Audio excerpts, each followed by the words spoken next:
So it's really up to you. Ask yourself, do I need a rebrand? Is there a burning fire inside of me or a burning emotion inside of me that says I cannot continue to live like this?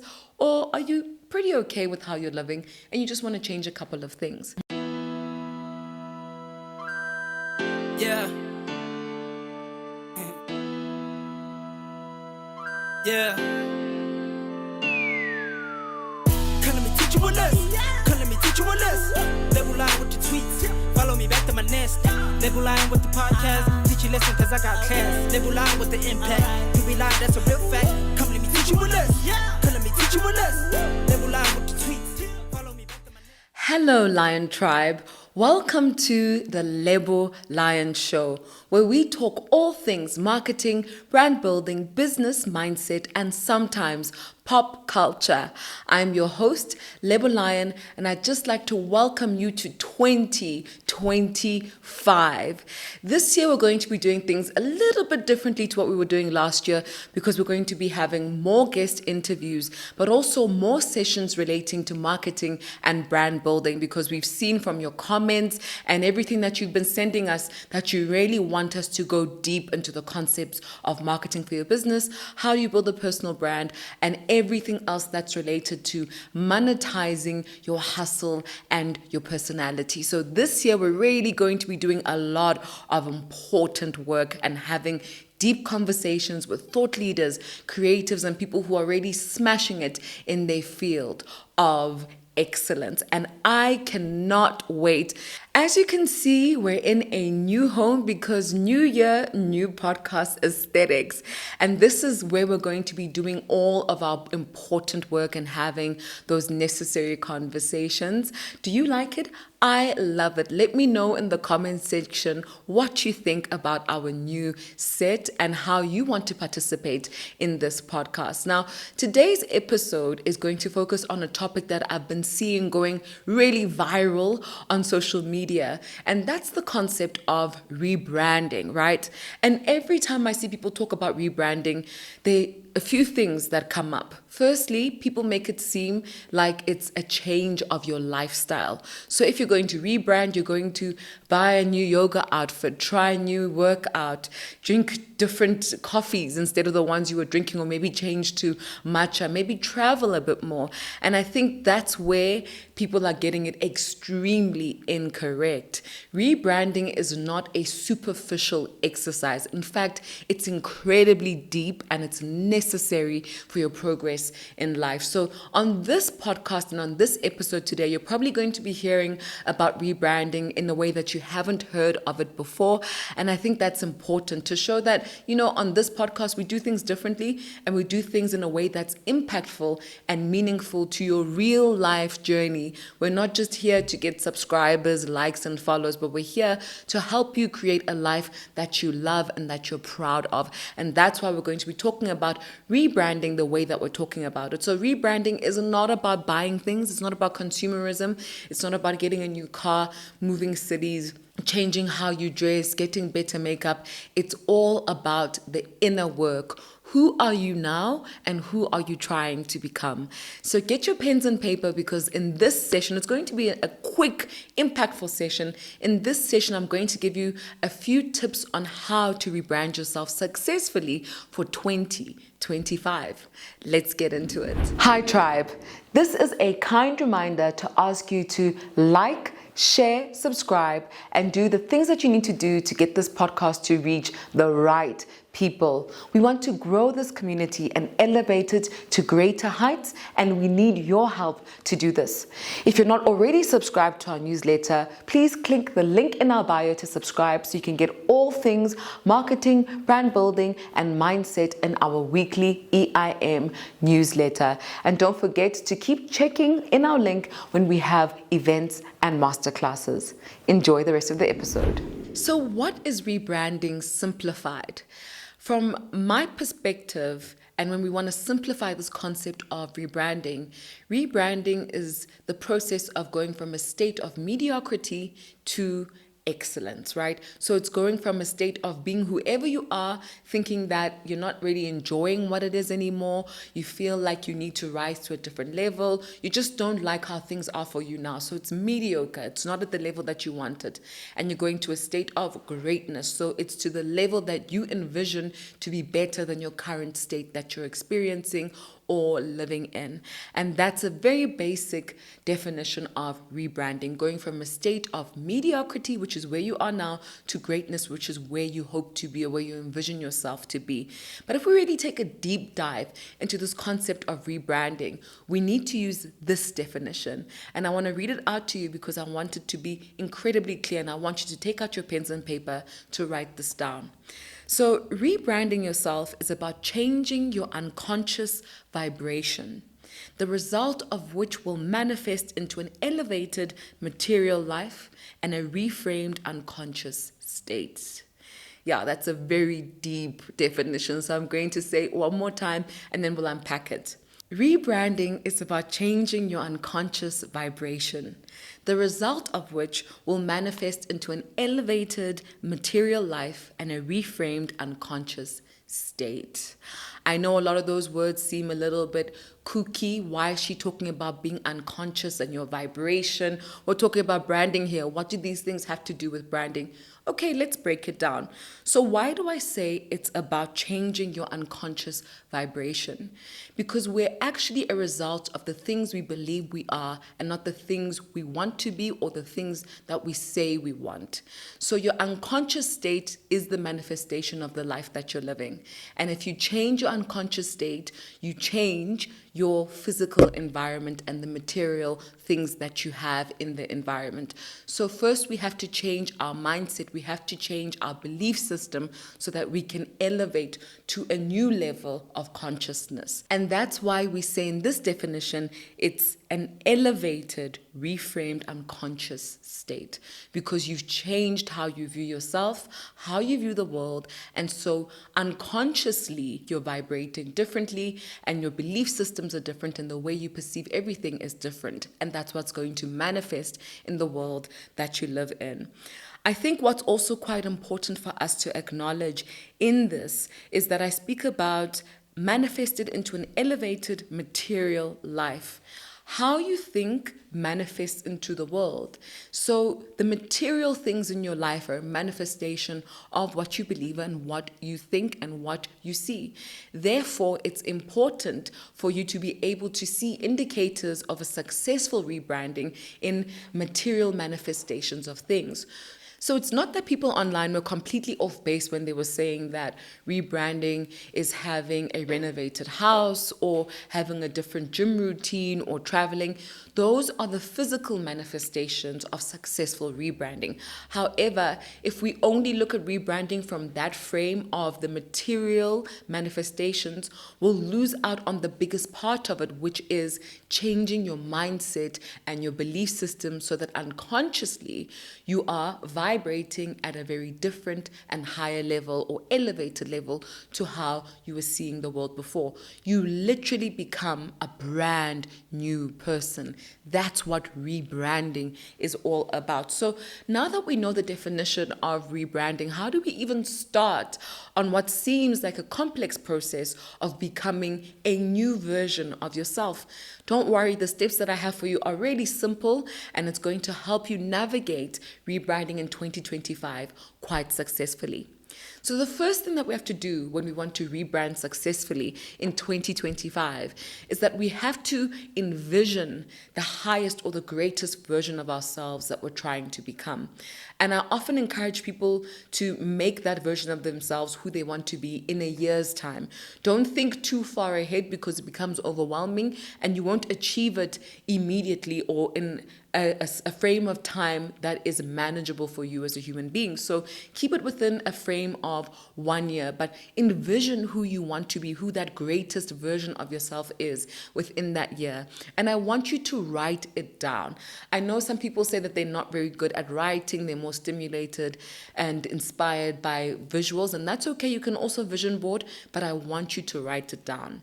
The reason why I say write it down is because when you write down your vision, it forces you to become extremely clear about what you are trying to envision.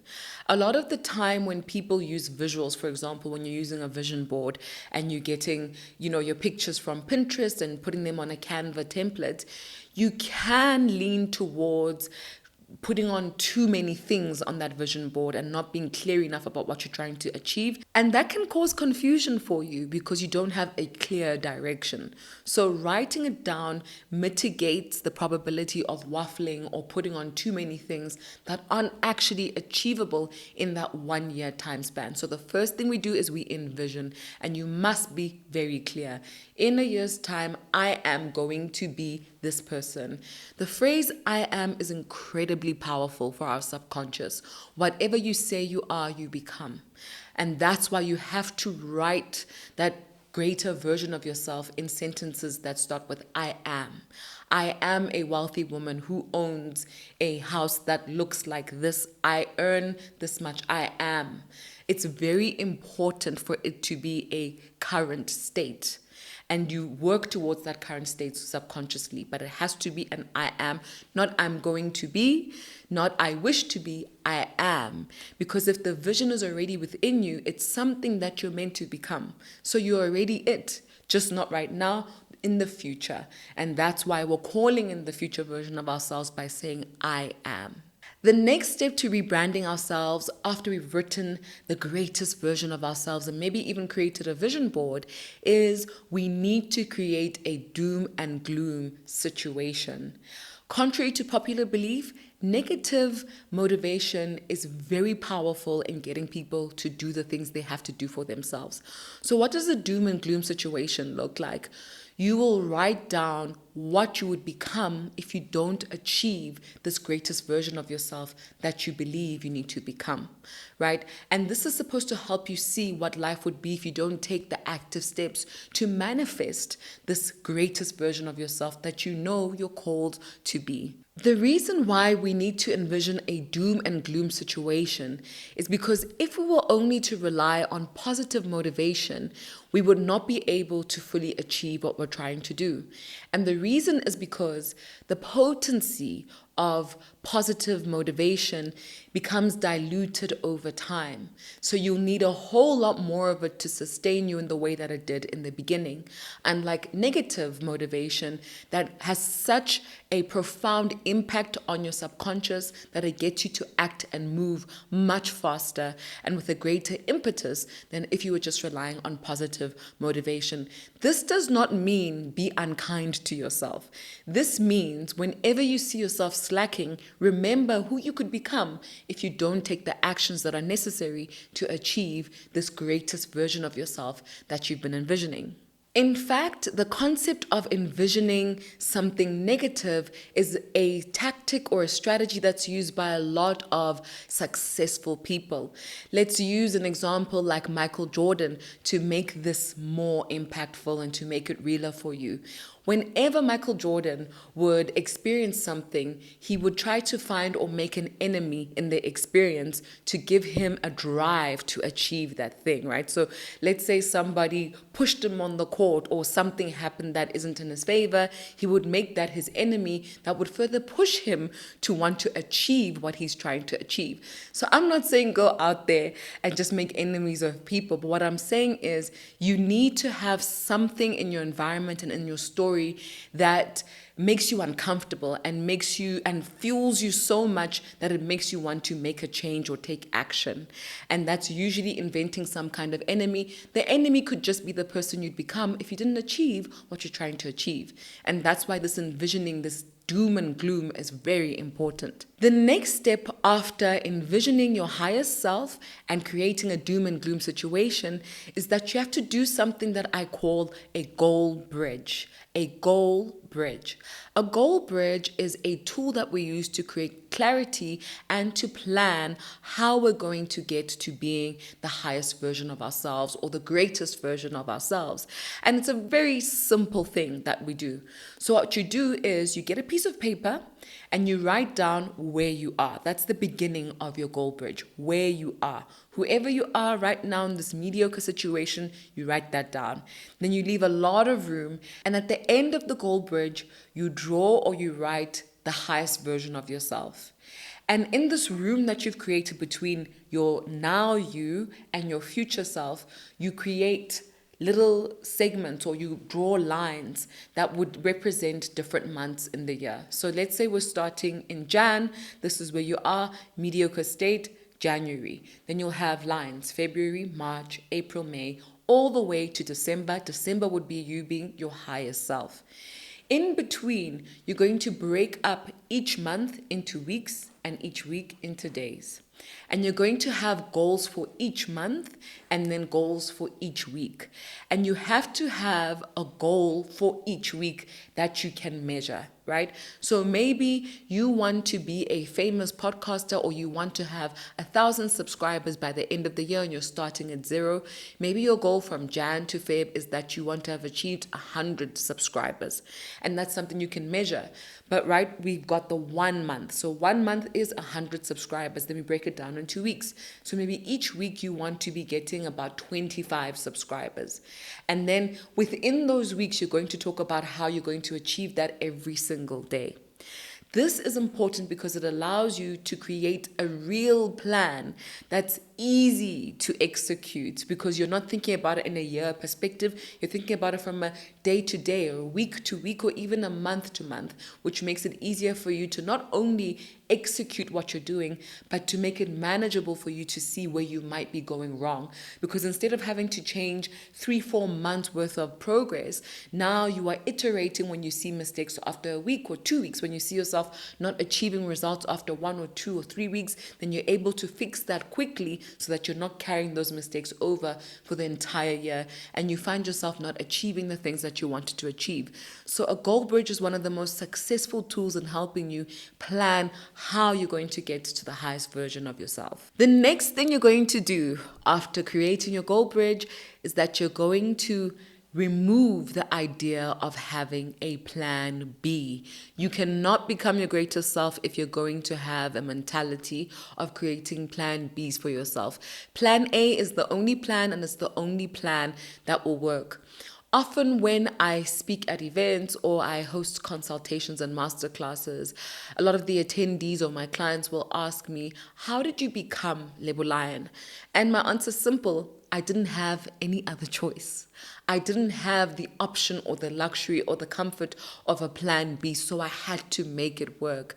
And we find often that people who don't have another plan make their current and only plan work, because without it working, they're not able to do anything else in life. So you have to literally put all your eggs in one basket and do the work that's required to make everything happen. And what happens when you live a life where you don't have a plan B is that you're more focused in your approach of how you're going to do what you need to do to achieve your goals. And this gives you clarity, it gives you a sense of purpose, and you can even move faster because you're not doing so many things to get to what you want to be. Another thing is that once you stop having a mentality of having plan Bs, you also get into a zone where you realize that you don't have to do too much to achieve what you're trying to achieve. It forces you to cut the fat almost and to choose the main activities that are going to get you somewhere. But if you have plan Bs and Cs and Ds and alternative plans, what it does to your mindset is it says, well, maybe the thing I want to become is something I might not be able to achieve, so it's okay if I do something else. You're already ingraining into your psyche that you are not deserving of the things that you truly want.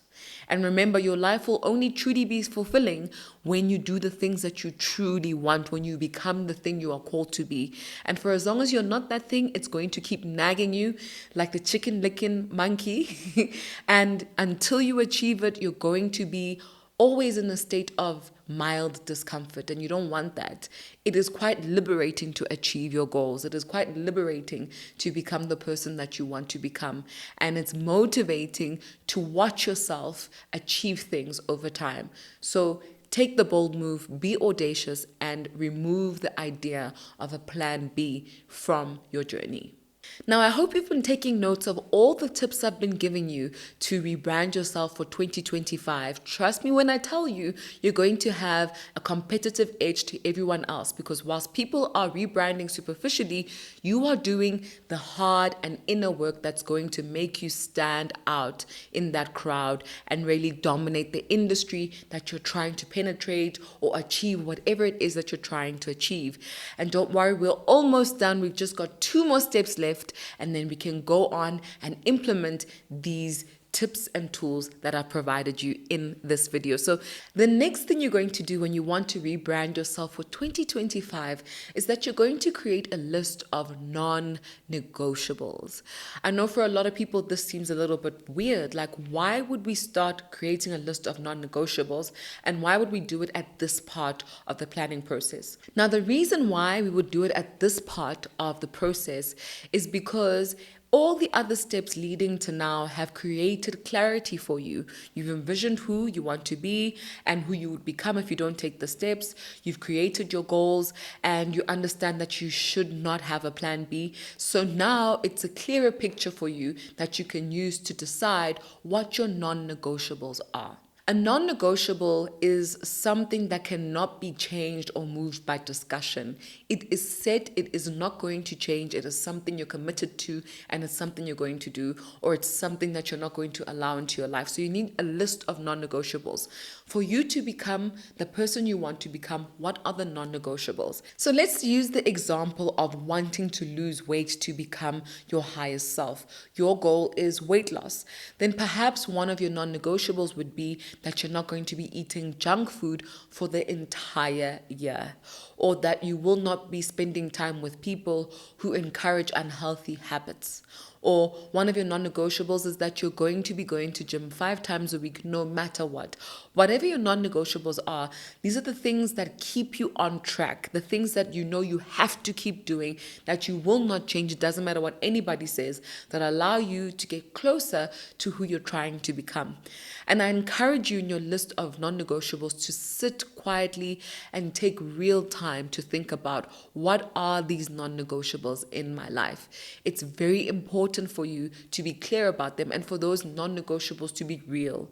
Don't make them things you envision or things that you hope would be guardrails to stop you from doing things that you shouldn't be doing. Make them the things that you know that you shouldn't do and you don't want to do anymore, and that your higher self would not do or tolerate to become. The next part of our process of rebranding for 2025 is that you have to clean up your environment and your circle. The highest version of yourself cannot become if it is still tied to old environments or old relationships that do not allow you to become the greatest version of yourself. So if you have friends, family, colleagues, or you're in an environment that is holding you back, that encourages unhealthy habits or is toxic for you, those are the spaces that you have to leave or you have to manage in order for you to become. For as long as you stay in that same condition, leaving everything the same way it is, you will not be able to change your mindset to become who you're trying to become. And this is simple. It's because we become the products of the environments that we occupy and the conversations that we have and the relationships that we have. So you literally have to change the relationships you have so you can become the person you want to be. You have to change the environments that you're in so you can posture and embody the person you want to be. Without a change of environment and a change of relationships, there isn't a stimulus that's profound enough or potent enough to get you to fully believe in your new belief systems. So you have to clean up your environment. And last but not least, you have to take action. It's great to listen to people like me giving you all of these steps, but without taking real action and implementing everything that we've shared, you won't be able to become the greatest version of yourself. Remember, guys, even if you make mistakes, even if you fumble, even if sometimes you stop and then you have to start again, taking action will always move you forward. Action is growth. Action is life. You know that something is working because it is moving. So you want to take action. It is more important than achieving or rolling out any of these steps perfectly. The action is what's going to get you to also start changing how you think, changing how you do things, and forcing you to make really hard decisions so you can become the greatest version of yourself. Now, I know these tips work, and I want you to let me know if you're going to be signing up to this challenge of rebranding yourself for 2025 by typing the word rebrand in the comments section below. And you know what? Not all of us need to rebrand. Some of us might need to just change a few things in our lives, but some of us need a rebrand. So before you even decide to rebrand, I want you to sit and ask yourself, do I really need a rebrand? Or do I need to just fix certain parts of my life? Think about this carefully, because the process of rebranding yourself is difficult. It is hard. It is not for the faint-hearted, and it has to be something that is deeply rooted in something you truly believe in that gets you to move. Remember, we're moving from a state of mediocrity to greatness, and the discomfort you're feeling in mediocrity has to be so hard for you to live in that you have no other option but to move to a greater version of yourself. I often tell the story when I'm invited to podcasts or invited on stages to share my journey about how I became a speaker. And one of the things I did to become a speaker is that I used to be a very shy child. I didn't have friends. I was afraid to speak. I would cry when I'd have to do speeches at school. And every year, my classmates would laugh at me because I'd shake and cry when it was my turn in English class to stand up and say my speech. In grade 6, the same thing happened, and I promised myself, I said, this is not who I am, and I will never be this person again. Next year, I'm going to show them that I'm really Lebo. I'm really this girl who can do this thing. So during the school holidays, I sat in my bedroom with my teddy bears, and I wrote a speech, and I'd say the speech to my teddy bears every single day. And the only reason why I could do that every single day whilst my siblings and everyone else was outside playing is because the condition I was in of being a child who was nervous to speak in front of her peers, who would cry, feeling embarrassed, feeling like I can't do things, feeling like I don't fit in. That condition was so uncomfortable and frankly disgusting to me that I felt like I had no other option but to do this, but to move in that direction. That's how great the impetus has to be for you to rebrand yourself. If it's not that strong, you're going to fall off as you go on that journey, because you're going to realize the sacrifices that you have to make to achieve this thing. So that impetus has to drive you. It has to be disgusting. It has to be infuriating. It has to stir up deep emotions in you that you do not want to live with anymore or ever again. And that's how you make sure, or that's how you gauge that you need to go on a process of rebranding yourself. But if you don't feel that deep desire, or you don't have those feel emotions that are stirring up within you, then maybe you just have to make a couple of changes in a few aspects of your life and things will change. So it's really up to you. Ask yourself, do I need a rebrand? Is there a burning fire inside of me or a burning emotion inside of me that says I cannot continue to live like this? Or are you pretty okay with how you're living and you just want to change a couple of things? That's how you gauge it. Guys, this session is a really important session for how you're going to move through 2025. Watch it over and over again if you need to, so you can get all these tips, and share it with your friends and family. Give them the link. You know, this podcast is all about sharing valuable information so we can all live lives that we love and that we're proud of. Remember, everything we share on this podcast is just information. You can choose to do with it whatever you feel is fit for your life. That's what makes it work. That's what makes it truly valuable. Thank you so much for tuning into this episode about rebranding yourself for 2025. I am so excited about our journey for this year and how the podcast is going to grow and evolve.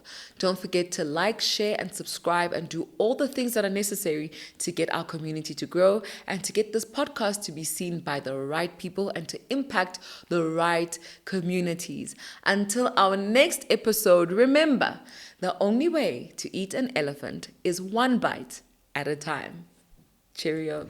Hi, tribe. This is a kind reminder to ask you to like, share, subscribe, and do the things that you need to do to get this podcast to reach the right people. We want to grow this community and elevate it to greater heights, and we need your help to do this.